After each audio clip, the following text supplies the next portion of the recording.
พื่อให้เลิศลอยทั่วดอยแสงธรรม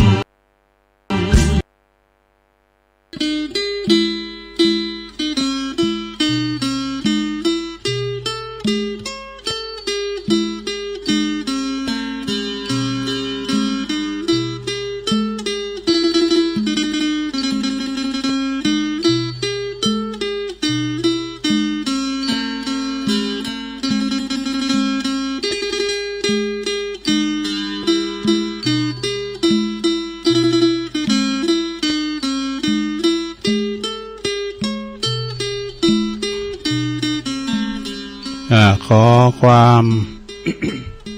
นอบน้อมแด่พระรัตนตรัยอันมีพระพุทธพระธรรมพระสงฆ์เป็นสรณะที่พึ่งกราบแนบไต่ไหวสาถวายความเคารพมายังครูบาอาจารย์พระมหาเถรานุเถระท่านเจ้าคณะพระสังฆาธิการพระภิกษุสามเณรเจ้าจุโตนจุองค์ครูวัดวาอารามเจริญพรกับศรัทธาญาติโยมที่อยู่ตั้งบ้านตั้งจองตอนนี้ก็มาแล้วอันนี้เจ้านี่ก็เป็นเสียงเทป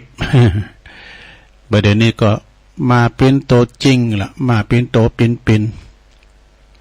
มาสดก็คือว่าคอมของตุลุงก็จะมีปัญหาหน่อยอันเกี่ยวกับอินเทอร์เน็ตเนี่ยแต่ตุลุงก็ไม่เข้าใจอาจารย์ก็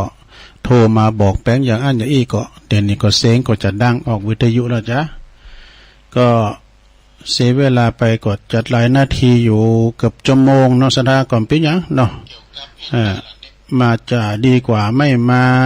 ที่จริงก็ตั้งใจกูเตือนมาก่อมลำจะมีปัญหามาคราวนี้มันมีปัญหานิดหน่อยเกี่ยวกับอินเทอร์เน็ตศรัทธาญาติโยมทั้งหลายแต่เจ้าเข้ารายการแล้วกรรมเข้าไปตอน บ่าย3 โมงเข้าไปก็เดี๋ยวอาจารย์เปิดจะแปลงก้านึกว่าตั้งลุมไหมกะเข้าไปสักบึดนึงกล่าวไล่จือศรัทธานี้เป็นตีเรียบร้อยอาจารย์พระครูสมุวิศวัตรวรกิจโจ เปิดกอดโทรเข้ามาเสียงออกเป็นว่ามาพอหางเฮาเป็นว่าเกี่ยวกับเน็ตของเฮาไปเน็ตแต่ก็เลยกันไปกันแปลงอาจารย์ก็บอกเป็นอย่างก็เดี๋ยวนี้ก็ดังแล้วศรัทธาดังแล้วต้องขอสุมาด้วยบ้านลำจะมีปัญหาเกี่ยวกับอินเทอร์เน็ตนี่นะในว่าปนแต้ก็เอาไปจ่ายว่านั้นก็แต่นี่นะเป็นอย่างมาช้าดีกว่าไม่มาแล้วชั่วโมงเดียวขอบคุณสถานีทำกรรมก็มีสถานีขึ้นพระพุทธศาสนาการศึกษาและวัฒนธรรมวัดฝายหินFM 104.50 เมกะเฮิรตซ์นะขอบคุณสถานีวิทยุคณะสงฆ์อำเภอฝาง FM 100.25 เมกะเฮิรตซ์ขอบคุณสถานีวิทยุแดนดินแดนดินใช่เลยวัดห้วยตองซักโดยขึ้นธรรมะของชุมชนวัดห้วยตองซัก FM 98.75 แล้วก็สถานีมนเสียงธรรมวัดบุพารามแม่แจ่มบนFM 106.25 เมกะเฮิรตซ์แล้วก็สถานีวิทยุบ้านทุ่งเรดิโอ FM 89.50 เมกะเฮิรตซ์แล้วก็วัดบุญญาวาสวิหารลำปางตัวนี่ก็เป็นลิงสัญญาณไปก็ถนัดตัดไปพองอากาศเอาว่าเฮานานเข่า แต่ตัดไปก็ต้องขอโทษด้วยสำหรับสถานีต่างๆด้วยเอาแล้วศรัทธาญาติโยมทั้งหลายตอนนี้ไปก่อนไหนๆก็มาแล้วนะก็ยิบยกเอาธรรมเทศนาแบบธรรมบรรยายมามาจ้ามาเล่าสู่จู้กันฟังศรัทธาก็ยาวอยู่เหมือนกันก็คงจะจับเวลาพอดีอยู่เป็นธรรมบรรยายเรื่องหยังคดีโลกคดีธรรม เกี่ยวกับเรื่องความเป็นความตายเนี่ยสดาญาโยมทั้งหลายเป็นธรรมบรรยายปฏิภาณแบบโวหารกำเมืองเนอะซึ่งก็เต็ดกันเปิดก็เต็ดในงานได้ทุกงานนะก็ลองฟังพวกกันเนอะสถาเนอะคดีโลกคดีธรรมตัวลุงจะตั้งนะโมไว้3 รอบกันเนอะแล้วก็จะได้ใส่บาลีก็ลำดับลำดาเป็นลำดับต่อไปฟังตามก่อนนะโมตัสสะภะคะวะโตอะระหะโตสัมมาสัมพุทธัสสะนะโมตัสสะภะคะวะโตอะระหะโตสัมมาสัมพุทธัสสะนะโมตัสสะภะคะวะโตอะระหะโตสัมมาสัมพุทธัสสะนัตถิโมหะสะมังชาลังติก่อนณโอกาสบัดนี้อาตมาภาพก็จักได้น้อมนำเอาธรรมะขององค์พระสัมมาสัมพุทธเจ้ามาแสดงจี้แจงให้แก่มวลบรรดาศรัทธาตายกตายิกาทั้งหลายตึงยิงตึงใจใหญ่น้อยใจยิงอันมานังยังยายเป็นถอยเปิดว่าจะได้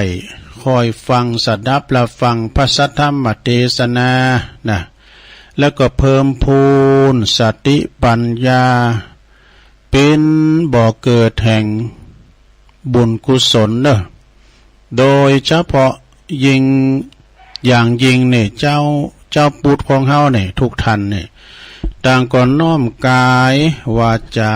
ใจเปล่งวาจาว่าไหวพระรับศีลนี่เนาะไหวพระรับศีล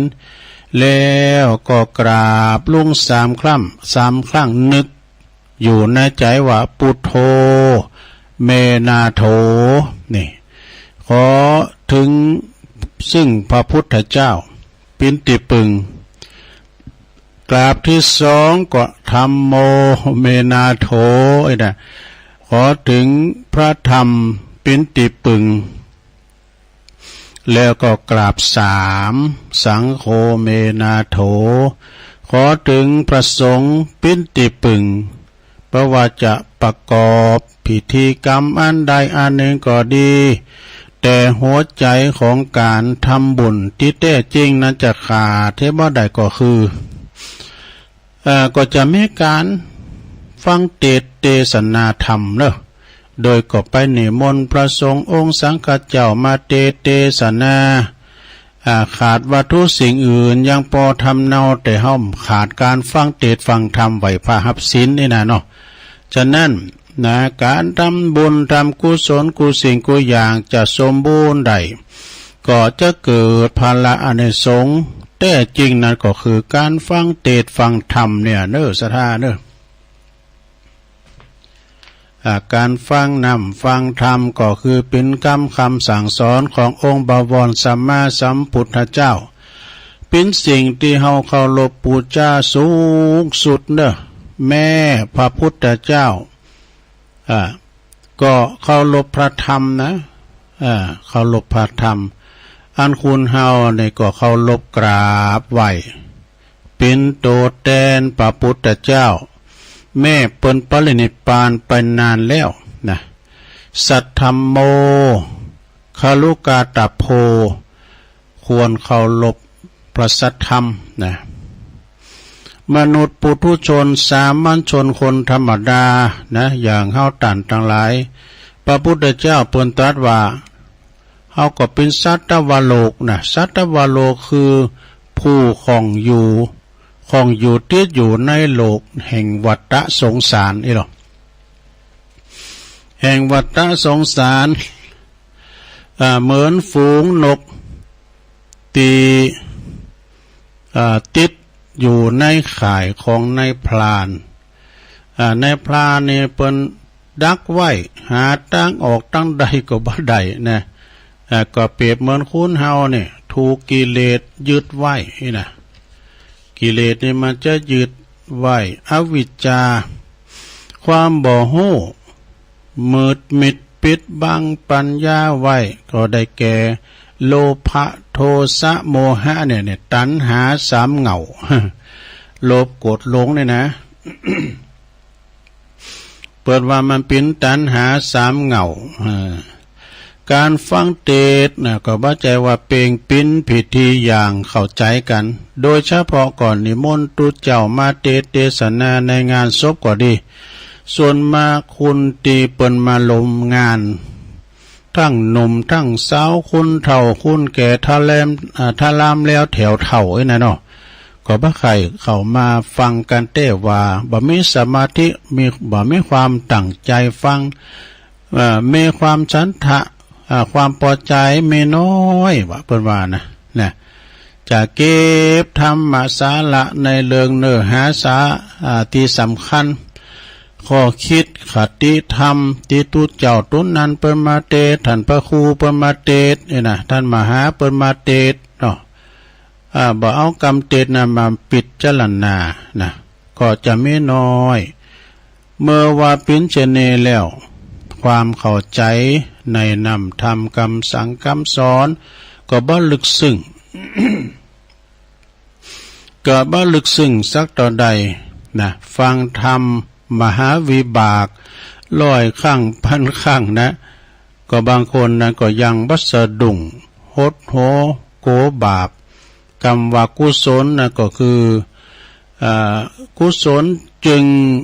เลือนลางไปนะบุญกุศลเป็นตีติดปากของเฮาเจ้าปุตบุญเป็นจือของความสุขกายสบายใจเด้อนะบุญนี่นะ สุขกายสบายใจกุศลก็หมายถึงความฉลาดฮู้บาปฮู้บุญกุญโตดเนาะฮู้ต่างเสริมต่างเจริญนะจึงได้ว่าฟังเป็นประเพณีเป็นพิธีอย่างมาก็ฟังเอาเสียงจะได้ยินกรรมที่ว่าบ่อยๆเช่นว่าเปิ้นว่าโอ้ยตัวเจ้าพระน้อยทุนิติธรรมโมนได้เนอะไอ้น่ะฟังเอาโมนฟังเอาเสียงเปิ้นวอนดีน่ะเสียงขึ้นเสียงลุงเปิ้นเตดละบำลำนำกันนี่บ่อยน้อยข้างที่จะได้ยินคำว่าโอ้ทำเรื่องเนี่ยนะสอนจิตสอนใจดีแท้มีคติสาระแก่นสารนะแมวเมินทำเปิ้นว่ากูสิ่งกูอย่างเปิ้นบ่ฮือประมาทขาดสตินะอันนี้เปิ้นก็มีน้อยนักที่จะว่าเอาเข้าใจทำฟังแล้วเกิดสติปัญญาเนี่ยคนโสนมากนี่บ่ได้ศึกษาอบรมการสดับรับฟังมานักก็จะเข้าใจว่าลักษณะดังกล่าวมาการทำบุญนะเทศในงานศพเนี่ยมักจะโยนไปไหนโยนไปเหอะตีเปิ้นนอนอยู่ในหีบในโลงบุญ อยู่ในกล่อมบุญนะลุงเช่นไปเคาะข้างหีบศพนะที่กล่อมนะกพ่อเอ้ยแม่เอ้ยตูเจ้าเปิ้นมาแล้วจะเทศน้ำเทศธรรมลูกมาฟังธรรมเด้อ จือคุณตายไอ้น่ะมาฟังธรรมเด้อไหวพระหับศีลเด้อไอ้น่ะก็เคยปะหันบ่อยว่ะในธรรมเปิ้นว่านะเหตุการณ์อย่างนี้น่าจะเกิดพุทธะเปิ้นว่าแปลว่าผู้โง่ผู้ตื่นผู้เบิกบานเนี่ยดังที่ถูกแท้นั้นก็คือคุณเฮาโตปิ้นติดดินใดตุ้งใดนี่แหละนะอติมีจิตวิญญาณครองอยู่นั่นแหละโดยเปิ้นให้ฟังนะเปิ้นมาอันเทศนะมาโตปิ้นในต่างหากที่ได้เป็นผู้รับฟังแต่คนที่เปิ้นตายไปแล้วเนี่ยหมดความหูซึกไล่วิญญาณประดุดอย่างตอนใหม่ เอาไฟจี้ไฟจูดก็บ่ฮ้อนบ้าใหม่บ่เสียงห้องโอดโอยโหยโหนหนังสักอย่างบ่มีความหูซึกบ่ยะนะบุญกุศลที่เขาจะได้หับดีหรือว่าชั่วตุกหรือว่าสุขก็อยู่ที่กฎแห่งกรรมที่เปิ้นได้กระทำมาเนี่ยเมื่อมีชีวิตอยู่เท่านั้น อยู่เบื้องหลังเท่านั้นอย่าเมื่อเป็นกุ้นอยู่เนี่ยเปิ้นได้กระทำคุณงามความดีก่อไอ้น่ะเนาะเพียงทำบุญเพิ่มเติมอุดหนุนปู่อยู่ป้ายหลังก็เพียงทำบุญเเพิ่มพูนอุดหนุนโดยความหักความห่วงใยเพื่อคลายความกังวลจะได้เบาใจหายเศร้าโศกและก็ทำตามจารีตฮีตหอยประเพณีของเจ้าปุตสืบตามกันมาเนาะในลำดับต่อไปนี่ก็จักได้นำเอาปริศนาธรรมเนอะ มีในธรรมนะตัวลุงก็จะเอามาหรือสัทธาได้ฟังว่าปริศนาธรรมอย่างว่าตุ้งสามหางนี่เหรอเป็นแปลว่าอย่างพระพุทธพระธรรมพระสงฆ์ก็ถูกอยู่ เอาไปไหนก็เอาแก้วเจ้าทั้งสามไปตัวนะปกป้องคุ้มครองแม้แต่ตายไปแล้วก็ยังมีตุงสามหางนำต่างและทำนายหนึ่งเปิดว่าอันนี้จังตุขังอนัตตานี่เป็นตุงปริศนาธรรมเนาะตุงสามหางก็มีนะธรรมเพิ่นสักวางก็จะเอามาเทศให้ฟังเป็นมรดกธรรมเหมือนกันปริศนาธรรมต่อไปก็คือเจ้าพุทธเฮาเนี่ยต่างพุทธศาสนาอันเกี่ยวเนืองกับคุณที่ตายไปโดยเฉพาะกับหมู่เฮาเจ้าล้านนานี่เคยหูเคยหันมาแต่โบราณในเมื่อว่าคุณที่เป็นไก่จะตายขันโคหมายก็ดีเนาะจิตวิญญาณก็ย้ำเล็งออกจากร่างกายทุรนทุรายเวทนาคุณเฒ่าคุณแก่จะรีบเอาดอกไม้นะดอกไม้ไปใส่มือคุณโปรยปนมมือเนอแล้วก็สอนว่าปุถโธเนอธัมโมเนอสังโฆเนอนะเปิดละลึกถึงคุณพระพุทธพระธรรมพระสงฆ์เนออีดูนะต่างโลกเปิ้นว่าต่างโลกเปิ้นว่านำเอาดอกไม้นี่นะไปปูชาดอกไม้ทูบเทียนไปปูชาพาเกตเกี่ยวจุฬามณีบุญสงสวรรค์จันตาวทิงสาอันนี้เป็นคดีโลกส่วนตั้งคดีธรรมเปิ้นถือว่าเตือนคุณตีปิ้นอยู่เนี่ยยังเฮาบัดตายแต่นี่นะหีบโขนควายทำปูชาทำบุญปูชาพระจลีบจำศีลภาวนาแล้วก็ทำเสียความยังว่าเฮายังบัดตายแต่เนี่ยถึงไปบัดตายเตือนนี่เฮาก็ทำได้ก็เรียกว่าบนบอกทางสวรรค์เนี่ยแล้วเปิ้นอาบน้ำศพในเราสระอันนี้เป็นปริศนาธรรมทั้งหมดเลยเปิ้นลดน้ำศพเปิ้นอาบน้ำศพเนี่ยเอาน้ำอบน้ำหอมมาอาบศพเนี่ยต่างโลกเปิ้นบอกว่าล่างไข้บ่มีมละมนทินต่างๆมดไซไว้ยะเอกต่างโลกนะต่างคดีธรรมเปิ้นว่าเปิ้นว่าสอนคุณอาบน้ำฟังธรรมเนี่ยอาบน้ำฟังธรรมคำสอนคือศีลสมาธิปัญญาเนี่ยชำระร่างกายวาจาใจให้ใสสะอาดการที่ว่าเฮาบ่มาปิ้นมาละมนทินเอาน้ำทำคำสอนนะน้ำใสล้างหน้าน้ำเนี่ยเพราะว่าน้ำทำล้างจิตล้างใจนะเนาะอันนี้ก็คือเป็นปริศนาธรรมแล้วก็วีภูมิแล้วเนี่ยวีภูมิก็มีนะ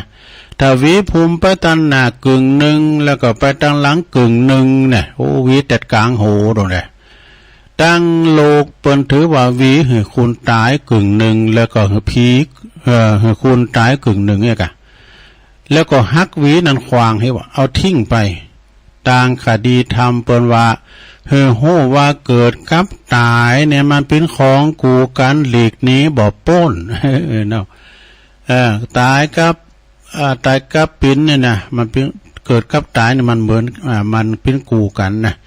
เกิดเท่าใดก็ตายเท่าอันนะเกิดมาแล้วก็ป้อยตายเหมือนกับตะวันเนี่ยตะวันนี่มันออกตั้งวันออกแล้วมันตกไปตั้งวันตกรับเหลี่ยมผาเหลี่ยมดอยไปพุกมันก็มาแถมเนี่ยคุณเฮาก็เหมือนกันน่ะวัฏฏะสงสารบางก็วนตายวนเกิดบางชาติก็เกิดมาเป็นมนุษย์ บางจาดก็เกิดมาเป็นสัตว์ตาหรือสารสัตว์สิ่งหิ่งห้อยไม่นะทำความดีไปก็บางจาดก็เกิดเป็นเทวดา เทวบุตรเนี่ยเนาะ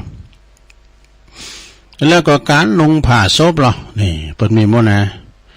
การที่นุ่งผ้าศพเนี่ยประกอบว่าเอาชายเงินผ้าไหว้ข้างหน้าและก็ข้างหลังวะนะ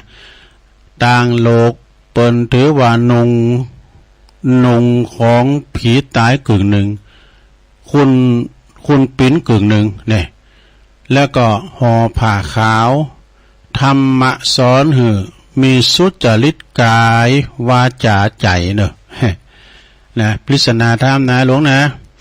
แล้วก็ขาวบริสุทธิ์เหมือนผ้าขาวนั่นเด้อนะกายบริสุทธิ์ใจบริสุทธิ์วาจาบริสุทธิ์นะเอาเงินมาใส่ปาก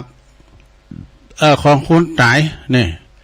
เปิ้นว่าเอาเงินทองใส่ปากคุณตายตั้งคดีโลกเปิ้นสมมุติว่าเป็นการเดินทางเป็นการรถเดินทางไปสวรรค์โอ้ไปสวรรค์ก็เสียงสตางค์เหมือนกันนะการรถมันจะฮือนะการรถเปิ้นนะ การรถไปทางสวรรค์นะประมาณนะได้เสียงการรถอยู่ได้แล้วตั้งคดีทำเหรอตั้งคดีทำกับสอนเหรอจ่ายเงินเหรอเป็นประโยชน์เน่สนะจ่ายเงินเป็นประโยชน์เนอไปจ่ายโบจ่ายบะมาประมาณนั้นนะเนาะกินจางกินตาลจางตาลนี่เปิ้นว่ากินเนี่ยมาตึมเต้าเหมือนเอาจอมหัวเหวมาตึงกินจอวอหัววายมันตึงเสียงซ้ำนะก็เฮาจะกินเนี่ยอย่างเปิ้นว่าน่ะนะจะตั้งลอยเนี่ยซื้อหยังก็ได้แล้วก็กินอิ่มถึง3ขาบบางคนก็จดขาบเดียวอีนะแล้วก็แบ่งกินแบ่งใจศรัทธาญาติโยมทั้งหลายเอ้ยเป็นกรรมให้เป็นทุนทำบุญสุนทานต่อไปนี่สตังนะเพราะว่าอย่าตันนีนี่แปลว่าขิจินะอย่าไปตันนีหันแก่โตเกินไปตายไปแล้วสลึงเดียวก็เอาไปตัวมันได้ ละไว้หือลูกหือล้านตันเต่าลูแยงกันเนี่ยก็เวลาว่าแบ่งสรรปันส่วนบ่าล่วงโตก็จะฟ้องร้องกันก็มีนะซะนะพี่น้องทะเลาะวิวาทจริงแย่งจริงกันถึงตายก็มีวะดูมรดกเลือดเนี่ยนะฉะนั้นก็คือมันลุงโตเนอะปีกันน้องกันแล้วก็เพราะว่ามัดศพหรอนี่เป็นปริศนาธรรมนะหลวงเนอะทำมัดศพในใจเจิก3 เปาะ 3 สินแน่มัดมือมัดคอมัดเท้าวะดูต่างคดีโลกเปิ้นถือว่าบ่หือศพไก่ปองกับหีบล่ำไปนะต่างคดีทำเปิ้นหมายความว่าปุตตังจีเวความหักลูกเหมือนเจิกผูกคอเหมือนเจิกมัดคอน่ะเนี่ยหักลูกหักเต่าท่านนางปาเทหักสมบัติเขาของเงินคำสัมปติเนี่ยก็เหมือนเจิกมัดเท้ามัดตีนเนี่ยกะนะภรรยาหัดเถหักภรรยาเหมือนเจิกมัดมือวะนะเหมือนเจิกมัดมือถือตื้อไว้เรียกว่าตันหา3หรือเจิก3 สินมัดมามัดไว้ดินล้นอยู่ในวัฏสงสารเด้อนะดินล้นอยู่ในวัฏสงสารปูฝากเนี่ยมันมีปูฝากด้วยนะอันนี้แบบบักเก่านะนักทำนี่ก็แบบบักเก่าเนอะของอาจารย์ของตุอุ้ยนะหลวงปู่บุญปันปุญญธรรมโมเขาเนี่ยนะเป็นมอบหมายตุลุงแล้วก็อาจารย์สมเพชรด้วยปูฝากหีบศพนะไม่7 สีกนี่ซับฟันหือเป็นหูไว้นะไม่เนี่ยนะคดีโลกเปิ้นถือว่ามันปิ้นเปียวไฟจะหลอดขึ้นสะดวกสบายมันใหม่ดีเอกะนะทางคดีทำเปิ้นสอนหือปิ้นไปตามทางวิสุทธิมรรค7 ประการหั่นแล้วก็มีบันได3 ขันบันได3 ขันนี่ก็คือเอาไม้หรือว่าการกุยมาก็ได้ได้เคยหันนะตั้งเมื่ออ่านนั้นไปตั้งเมืองลี่วันนั้นเคยหันนะ ก็ว่าอันนี้มันเป็นสารน่ะเป็นว่าบันไดการกล้วยทั้งเฮาเห็นมีแต่มันมีทับบ่ถิ่นนะถิ่นไปถิ่นมันเลยแล้วก็เอาการกล้วยนี่ทำโดยการกล้วยนะจะว่าไม่อันนี่นะบันไดในการกล้วย3อัน3ขั้นคดีโลกเปิ้นถือว่าหือผีขึ้นงายลุงงายนะหมอ ไปไหวพระเกศแก้วบนสงสวรรค์ว่ะแล้วก็ตั้งคดีธรรมเขาก็หมายถึงภพ3นี่คือกามมาภพรูปภพอรูปภพนะอันว่าสัตว์โลกจะต้องเว้นไหววนไปอยู่ในวัฏสงสารนะแล้วก็การต่างศพเรานี่มีหลายอย่างในโลกเนี่ยการต่างศพนี่ก็จะบินโหไปทางวันตกเนอะทิศตะวันตกหน้าศพน่ะตั้งคดีโลกถือว่านอนอย่างผีว่ะ คดีตั้งคดีธรรมเปิดก็สอนว่าหือปิดเจรณาเนอถึงความเกิดแก่เจ็บตายเกิดขึ้นตั้งอยู่แล้วก็ดับไปนั่นแหละสัจธรรมนะเหมือนพระอาทิตย์คล้อยเคลื่อนเลือนหลับมืดไปฉะนั้นนี่จุดไฟไว้บนโหศพแล้วนะเนี่ยไฟโกมเนี่ยซะนะเป็นโกมตะเกียงนี่นะคดีโลกเปิ้นถือว่าตามไว้แตนไฟพัดถาดแตนไฟถาดผู้ตายหรือว่าโกผี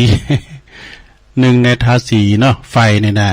หรือว่าตามไว้บ่หือมันมืดก่อนเนี่ยมันไม่ไฟฟ้าดอกตามไว้บ่หือมันมืดบ่เฮาโกผีเนี่ยตั้งคดีโลกนะและตั้งคดีธรรมรอประสอนว่าซื้อประสอนว่าเป็นคุณสำนึกโตอยู่หือสว่างไปสว่างอยู่หือสว่างไปหือสว่างคือว่าแจ้งมาแล้วก็แจ้งไปนี่นะเนาะสว่างมาก็สว่างไปใช่กะมีศีลมีธรรมะจะมัดมือจะมีจะไปมืดมามืดนี่ไปในไม่ได้นะดับไฟนี่เหรอเป็นว่าเมื่อพระสวดจี้ไฟเราเมื่อพระสวดแล้วก็มนต์เนาะมนต์เสร็จแล้วก็จุดไฟขึ้นใหม่คดีโลกเปิ้นถือว่าดับเสน่ห์จังไรเนี่ยดับเสน่ห์จังไรอาหารขาดเหินหนีหายไปไกลแสนหยดคดีธรรมเปิ้นสอนเหินนึกถึงโตว่าดับไฟก็คือตายเนอะไฟดับก็คือตายนะไฟดับก็คือจุดไฟก็คือไฟเกิดนะก็คือเกิดจะได้ปิจารณาเนอะสถาถึงความติบ่หมั่นบ่เตงของสังขารธรรมการไปต่อยหีบศพเนี่ยเคาะศพเนี่ยเคาะหีบศพไปต่อยโกกเลยนะ ตั้งคดีโลกถือว่าคุณตายหับศีลฟังธรรมตั้งคดีธรรมสอนคุณเป็นหีบทำบุญฟังเตดเสียเมื่อยังมีชีวิตอยู่แน่ฮิโดตายไปบ่มีโอกาสแล้วนี่เขาจะทำยังก็ทำในเมืองมนุษย์เนี่ยเด้อเพราะว่าเมืองมนุษย์เนี่ยเป็นตั้งสำแพงเขาจะทำบุญสุนทานจะไปสวรรค์ก็ทำต่อเมืองมนุษย์ไปในป่านก็ทำเมืองมนุษย์เนี่ยนะเพราะว่าสวรรค์ในป่านนี่นิ่งเมียนะมาทำมาหากินมันอิ่มติบมาดูแล้วก็เรียกว่าโขนขวายเพราะว่าตายไปแล้วบ่มีโอกาสก็เห็นรีบโขนขวายโขนขวายบ่ฮู้เรียกขานว่านบ่ฮู้เนี่ยตายไปแล้วก็ฉะนั้นจงอย่าประมาทสวดอภิธรรมต่างโลกเปิ้นเข้าใจว่าสวดผีตายวะสวดให้คนตายวะต่างธรรมในเปิ้นก็บอกว่าเป็นประเพณีที่พระพุทธเจ้า พระพุทธเจ้านี่ไปแสดงธรรมโปรดพระมารดาบนสวรรค์จันดาวดึงนี่แล้วก็แทนการนำนมก้าบัจจัยสวดคุณที่ตายฟังเด้อ นี่สวดให้คนปีนเฮาเนี่ยฟังเตือนว่าคนเฮาเนี่ยอย่าลืมโตแล้วก็ปีนขึ้นได้หรอพลิกบันไดก็คดีโลกเปิ้นก็ถือว่าบ่หือผีจำบ้านใด บ่หือผีจำบ้านใดบ่หือขึ้นฮอขึ้นเนี่ยเนาะตางคดีทำเปิ้นสอนหือบ่หือยึดมั่นบ่หือยึดมั่นถือมั่นอันนั้นของกูอันนี้ก็ของกูไว้นะ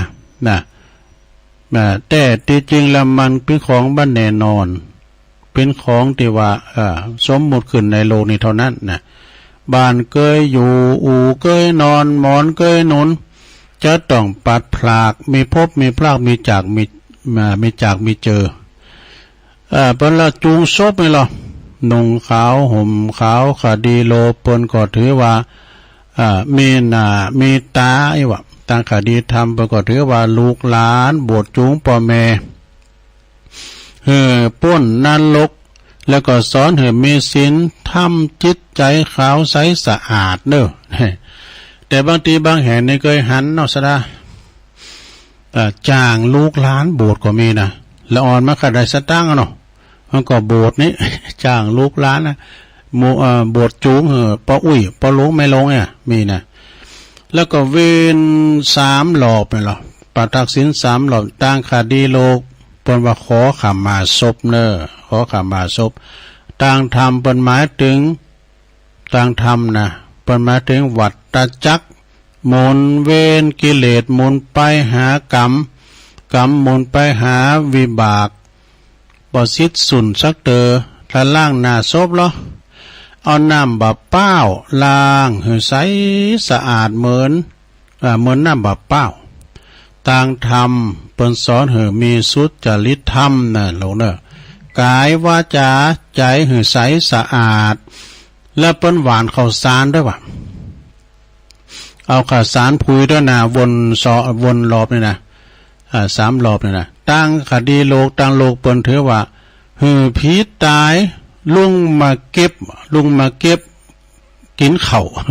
หามศพในบ่ได้มันจะเบาลงหน่อยนะสมัยแต่ก่อนนี่เปิ้นหามโนสระเปิ้นหามเอาคุณเนี่ยก็หามนะหามศพเมื่อก่อนจะมีล้อมีรถมีหยังนะหามกันไปในสมัยโบราณนะศพนั่นหัวใจคุณหามเด้อลงเด้อใจคุณหามไปแล้วก็เปลี่ยนกันหามไปแล้วก็ตั้งธรรมบนสอนให้พิจารณาว่าข้าวสารนั่นก็คือแก่นข้าวที่บ่งที่มันบ่งอกบ่เงยแล้วนะตายไปแล้วก็หงหาอาวรอย่างซักอย่างแล้วนะคุณเฮาถ้าถึงแก่นคุณแล้วก็จะไปเกิดจะบ่ได้เกิดนะแก่เจ็บตายฉันใดถ้ามาถึงแก่นสารแก่นธรรมแล้วบ่ได้เกิดแก่เจ็บตายฉันใดข้าวสารนั้นเจ้าหวานปิ้นกามันก็เติมบ่ออกฉันนั่นข้าวสารนี่มาเติมออกปิ้นกาเนาะเหมือนข้าวเปลือกเนาะแล้วก็ตุงนำตางตุงนำศพนี่ก็หมายถึงว่าปิ้นความปิ้นเจ้าปุตน่ะมีตึงต้องมีเกี่ยวเจ้าทั้ง3ประการนำหน้าตุงเนี่ยมี3หางเปิ้นเปรียบเหมือนพระพุทธพระธรรมพระสงฆ์ก็ได้อนิจจังทุกขังอนัตตาก็ได้นะตุง3หางนี่ตุงเกี่ยวแถวทั้ง3จะอยู่หรือจะไปต้องมีพระรัตนตรัยจนตลอดนะจนตลอดชีวิตฉะนั้นอันนี้เป็นปริศนาธรรมให้ศรัทธาญาติโยมทั้งหลายมาเล่าสู่จูกันฟังเด้อก็หลังจากจบนี่แล้วเนาะอาตมาภาพก็ขออนุโมทนาอำนาจขออำนาจคุณพระศรีรัตนตรัยพระแก้วเจ้าทั้ง3ดวงจงปกป้องรักษาบรรดาพ่อแม่พี่น้องศรัทธานาบุญทั้งหลายปราศจากทุกโศกโรคภัยไข้เจ็บต่างๆนี่ขอให้มันหอมมันหายไปให้ได้อยู่ก้ำจูนพระพุทธศาสนาไปตลอดกาลนานตุลุงได้น้อมนำพระธรรมเทศนามาแสดงธรรมก็พอสมควรแก่กาลเวลาเรื่องคดีโลกคดีธรรม ก็ขอสมมติยุติลงปงไหวเปียงเต่าอีเนอเอวังก็มีด้วยประกาละชะนีสาธุสาธุสาธุจบลงไปลงธรรมบรรยายมาเล่าสู่จูกันฟังเนอะศรัทธาญาติโยมทั้งหลายเป็นธรรมบรรยายธรรมคำสอนขององค์พระสัมมาสัมพุทธเจ้าที่เป็นธรรมบรรยายหลังจากจบไปแล้วเอาอันนี้มาวาทำกรรมหนึ่งก่อนศรัทธาญาติโยมนี่ความวิธีดับตุกนี่นะมันเป็นจะได้พิธีดับตุกในเป็นจะก็ลองฟังพอเนื้อลงเนอะพิธีดับตุกนี่นะก็เป็นหนังสือของอาจารย์ท่านพระครูพระครูศรีโนนแก้วสุขเนอะก็เกมไว้ละนะเป็นหนังสือแบบดับตุกก่อมป้อยยาวสักเท่าใดวิธีดับทุกข์เพราะความจนนี่พระพุทธองค์เพิ่นได้ตรัสไว้ว่าคุณจะพ้นทุกข์ต้องอาศัยความขยันหมั่นเป็นนี่พยายามมุมานะอดทนเอานักเอาเบาสู่หรอใบยอท่อต่ออุปสรรคมาคัดขวางบะพร่ำพึ่งบะพร่ำพึ่งต่อความห้อนความหิวความกระหายได้ใดทั้งสิ้นนี่หรอท่านนี้ก็อาศัยธรรมะ4ประเภท4ประการนี่นะธรรมะอันนี้ถ้าว่าไผนำไปใจปฏิบัตินี่โลยแน่นอนนี่ดอกนะมีอย่างก็คืออุอากะสะลายแทง4กรรมนี่นะจัดว่าเป็นหัวใจเศรษฐีเด้อนะที่พระพุทธเจ้าทรงประทานแก่ทีฆาชานุนะโดยมีกรรมอธิบายแบบย่อๆว่าอุนี่แปลว่าอย่างนี้อุนี่แปลว่าอุนี่ยอมาจากอุทานสัมปทานี่ก็แปลว่าถึงพร้อมโดยความขยันหมั่นเป็นความขยันหมั่นเป็นในการประกอบสัมมาอาชีพในทางสุจริตคือบ่ขี้ข้านไม่ขี้เกียจนะอันนี้ศรัทธาญาติโยมทั้งหลายคุณที่บ้านอื่นเมืองอื่นมาอยู่ทั้งเฮาเนี่ยเปิ้นมีความขี้ข้านด้วยเปิ้นมีมุมานะนะศรัทธาเปิ้นมีมุมานะบากบั่นนะในเป็นเรื่องจริงที่คนไทยมองข้ามไปนะเพราะว่าคือคนจีนเนี่ยข้ามน้ำข้ามทะเลมาอยู่เมืองไทยเป็นเจ้าโซนะเสือมอนพื้นใบศาสตร์มอนพื้นใบ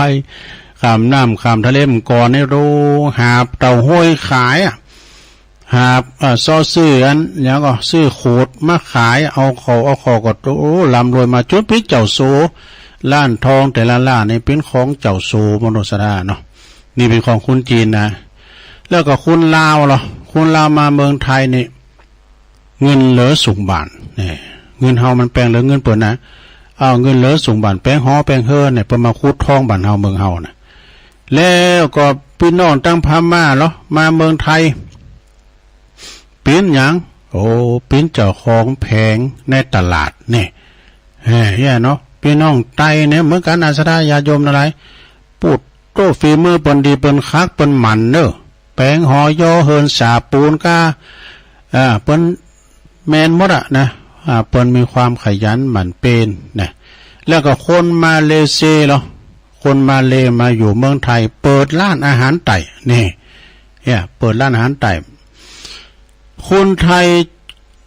เจ้าของประเทศนางด่าวะรัฐบาลบ้าจวยเลยย้ำเพิ่มเบยยังชีพบ่นจะอดตายว่าประชากรเนี่ยบังเกิดกล่าวว่าทำมาหากินอย่างกำแล้วรอก็จะหลับของฟรีของแจกอย่างเดียวดูมาอ่านมาทั้งหมดนี่ก็คือเป็นความจริงนะประวัตินะ มีเรื่องหือกึดต่อไปว่าจะแก้ไขปัญหาในอย่างใดอย่างใดคุณเฮานี่มันคักมันหมันกันนะซ้ำเตอก็เพิ่นหือไปหำไปเฮนก็ไปรอจักกรรมปัญหาก็คือคนมันขี้ข้านเนี่ยมันขี้ข้านอยู่สุขสบายมาตั้งแต่เกิดพ่อแม่ทำหือหมดตอนนี้เลยทำยังก่อนแล้วก็พ่อก็แม่พ่อแม่เนี่ยนะเป็นพ่อแม่บังเกิดเก่าอันนี้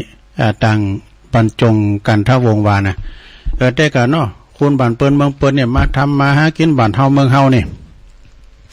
คือบ่มีอุอากาสะนะอุอากาสะก็อุทานสัมปทาแล้วก็อ่านเหรออ่านนี่ก็ย่อมาจากอาลักขสัมปทาก็แปลว่าการถึงพร้อมโดยการรักษาทรัพย์สมบัติที่หามาได้บ่ให้มันสูญหายหรืออันตรายหมดไปในทางที่บ่เป็นประโยชน์นี่สะรักษาทรัพย์เฮาหามาได้โดยชอบแล้วเอาไปฝากไปฝังไว้พองอดอ้อมไว้นะบ่กินหายใจโอย ต่อไปกะนี่เหรอกะนี่ก็คือย่อมาจากกัลยาณมิตรตาเนี่ยก็แปลว่ามีการมีเปิลเป็นคุณดีมีศีลธรรมบ่คบคนชั่วเป็นมิตรอันนี้เป็นมิตรแต่นะกัลยาณธรรมกัลยาณมิตรเนี่ยเป็นมิตรแต่ข้อสุดท้ายสะนี่เหรอย่อมาจากหยังสมาสัมมชีวิตาแปลว่าการมีความเป็นอยู่ที่เหมาะสมเหมาะพอดีคือเสมอต้นเสมอปลายนะสมานตตาสมานชีวิตตากับการเร่งชีวิตตามสมควรคือว่าหามาได้ก็โดยที่ว่าบ่ฝืดเครื่องหนักเท่าใดแล้วก็บ่ฟุ่มเฟือยในการจัดจ่ายซื้อกินของกินอย่างต่างๆนะแล้วก็ขอให้ศึกษาทำความเข้าใจให้ท่องแท้แล้วก็นำไปปฏิบัติให้จริงจังอย่างสม่ำเสมอยอมจะบ่อดอยากจนแน่นอนขอแต่เพียงว่าอย่าท้อแท้นะแล้วก็อย่าเลิกงานแน่ก็เฮาก่อนหน้าไปติ๊กๆนะคุณเฮานี่มันเลิกงานเนี่ยอย่างพี่น้องตังเมืองไต้ก็ดีเปิดมาเลิกงานดูเพิ่นทำได้หมดนักเอาเบาสู่ก็มาหันว่าตีกุฏิหลวงพ่อเนี่ยแล้วกับพี่น้องไต้ในหมดเลยซะท่ามันจะว่านไว้นะแม่ยิงเนี่ยเปิดมา2พ่อแม่น่ะจับเหลี่ยมเชื่อมเหลี่ยมยั้งโบกปูนแต่จะดีเว้ยแล้วอันตัวพอใจกันด้วยถ้าไม่ยิงนะเป็นจี้ลูกฉะนั้นก็ศรัทธาญาติโยมทั้งหลายต่อไปก็เอาปอนลืมเอาปอนเนี่ยเอาคติธรรมไว้ก่อนปอนธรรมไว้ก่อนเด้อเอาพอเล่งนาลงกิติวงศ์เปิ้นวัดจัดต้านทำสุดวัดสาก็หับปอนได้ฟังกับโมนี่ พร้อมได้ออกกันนะไอ้น่ะเนาะตั้งปนันพัดเขาป่าแดงกาปีนันพรมก็นี่สันไซของหน่อยตามพี่น้องเมืองฟังไม่อายใส่ปากการโพสต์ไปตังองค์ขลงในเมืองนะมาตังดอยสะเก็ดเนี่ยเปิดก็ฟังกันอยู่โพสต์มาตังสายไต่โซนไต่โพสต์ไปตังแม่แจ่มแม่ขันแก้วเขาฟังอยู่ก้าเนาะก็เปิ้นว่าระมัดระวังบอนไข้เลือดออกระบาดพวกน้ำเดี๋ยวนะลูกน้ำยุงลายนะข่อมกะโหลกกะลาให้พองโควิดยังมาอยู่เนาะซะนะจะไปประมาทนะ โควิดเนี่ยยังมีอยู่เอาไปไหนก็จะไปประมาทระมัดระวังตัวเนาะเกี่ยวกับโรคภัยไข้เจ็บเอาปอนนี่ก็น่าลงเด้อปอนทำจำได้ปอนปอเล็กน่าลงเอาปอนเด้อปอนกันตึงลงตึงหลายศรัทธาปอตะแคมได้ออกแล้ว เพราะว่าอินเทอร์เน็ตตุลุงเนี่ยมันบ่เสถียรสัพเพ ปิติโยวิวาจันตุสัพพะโลกโควินาสตุมาเตภวัตวันตรายโยสุขีติคายุโกภวะอาภิวาตานาสีลิสาเนจังวุตตาปจายโนจัตตาโลธรรมาวัตันติอายุวันโนสุขังปะลังเอาแล้วประกาศข่าวสารงานบุญทำกรรมวันที่16เนอะงานบุญสลากมหาสลากกันนะประมาณนะงานบุญมหาสลากภัตตาหารตีปุณเนอร์ดอยนางแก้วนะเตียนดอยนางแก้ว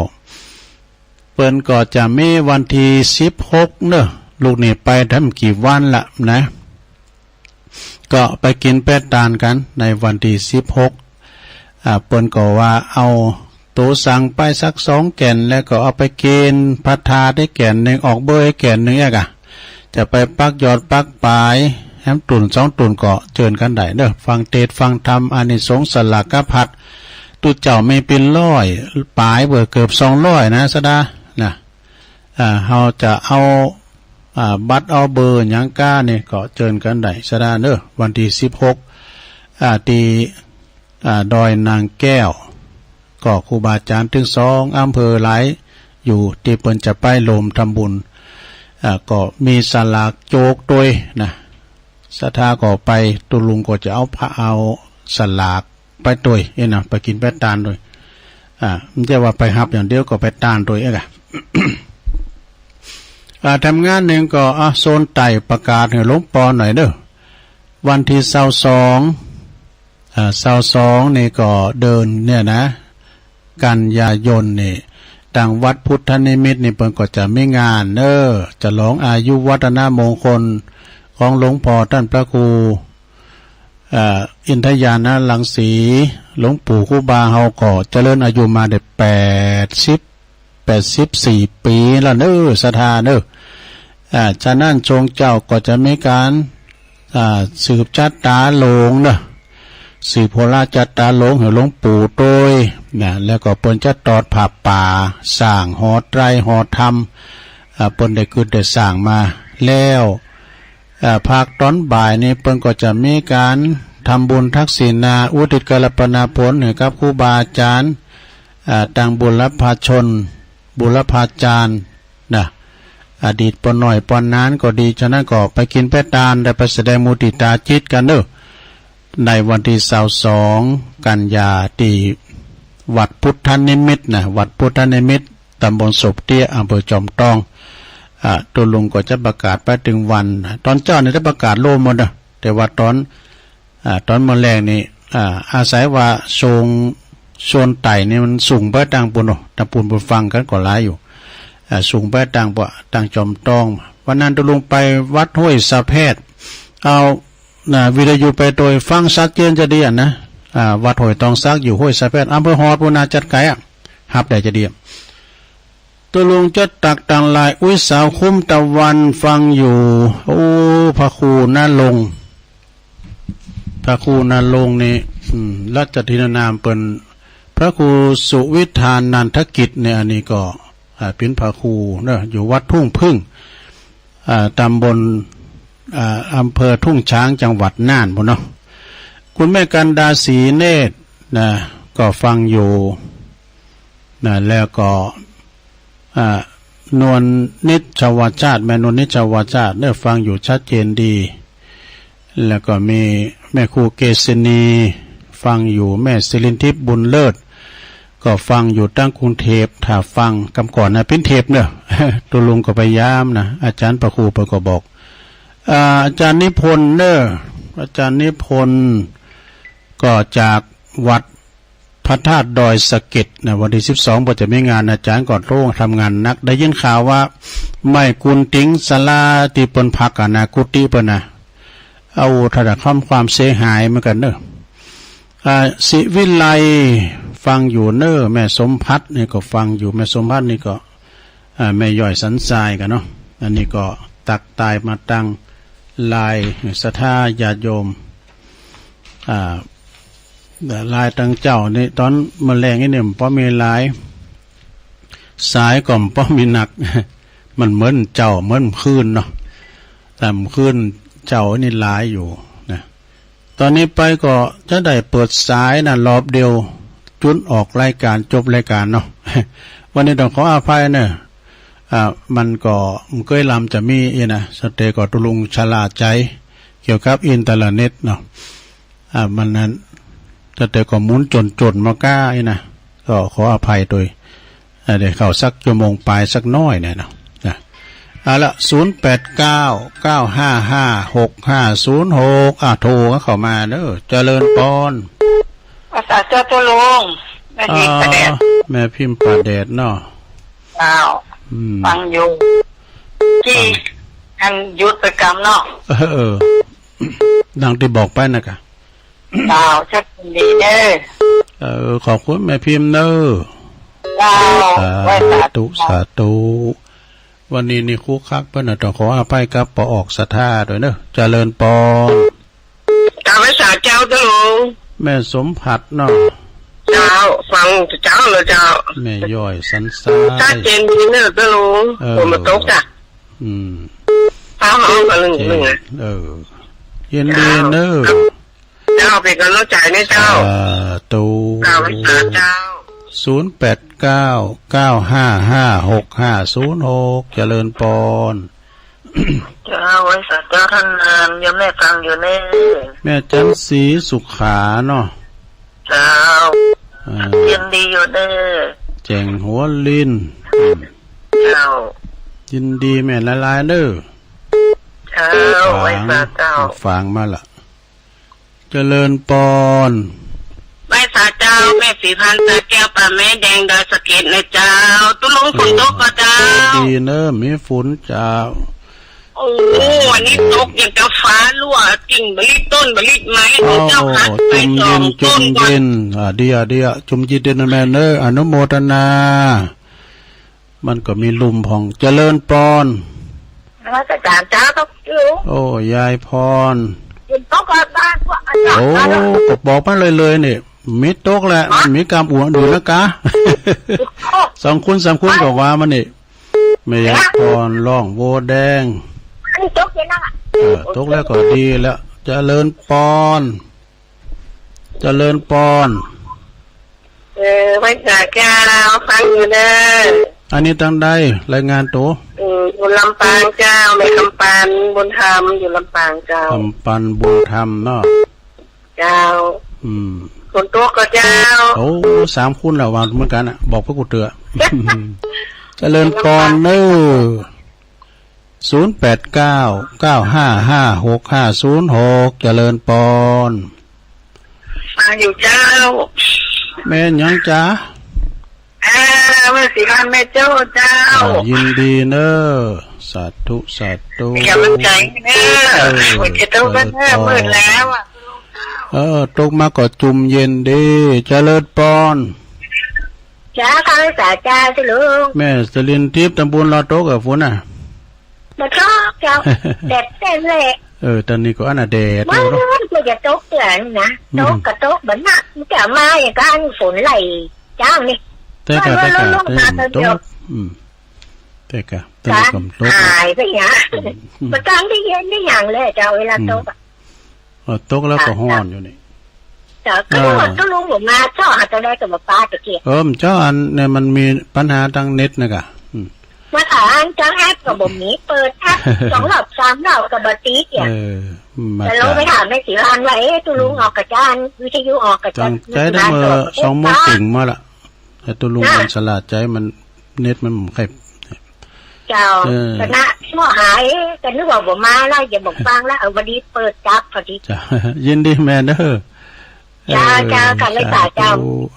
โทรกันเข้ามาแถม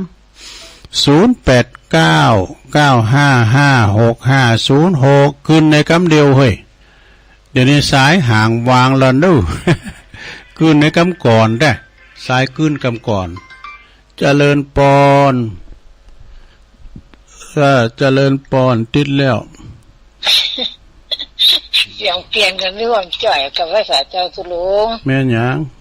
แม่สมศรีนันทราเมื่อลำได้โทรแม่จันศรีเนาะ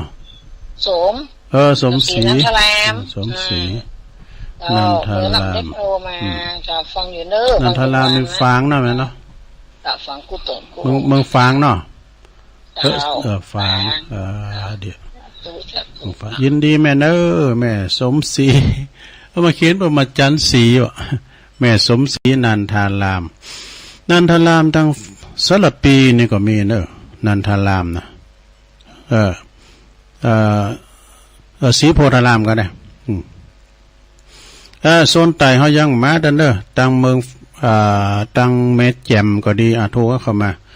ขึ้นในกำเดียวเฮ้ยสายที่เก่าละ0899556506ตั้งลำปางถ้าไม่ได้ฟังเนอะเปิดถ้าดำเสริมสัญญาณพวางเฮานี่มันดักไปนะกะดักไปจันบุญ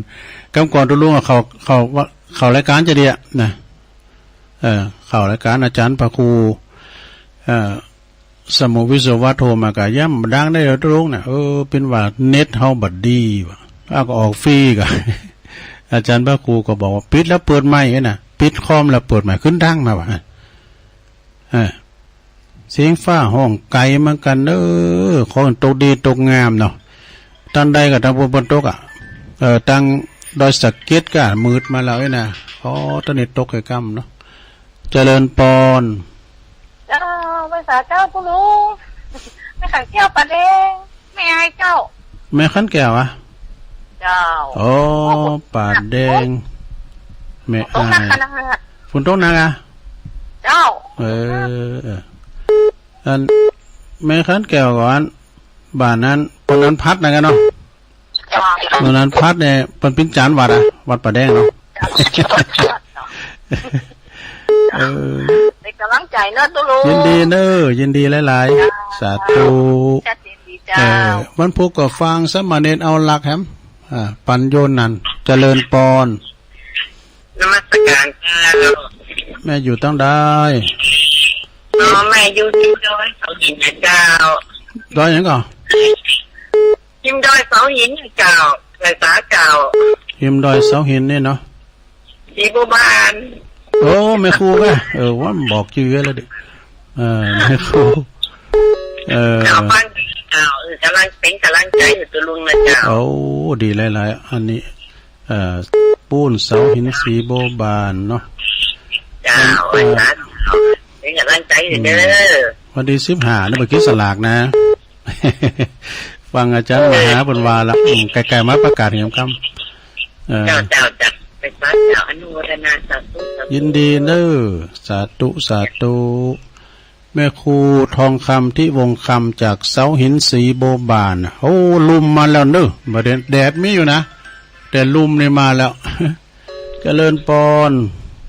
ครับภาษาครับตุลุงปอนน้อยบุญปั่นมาแล้ว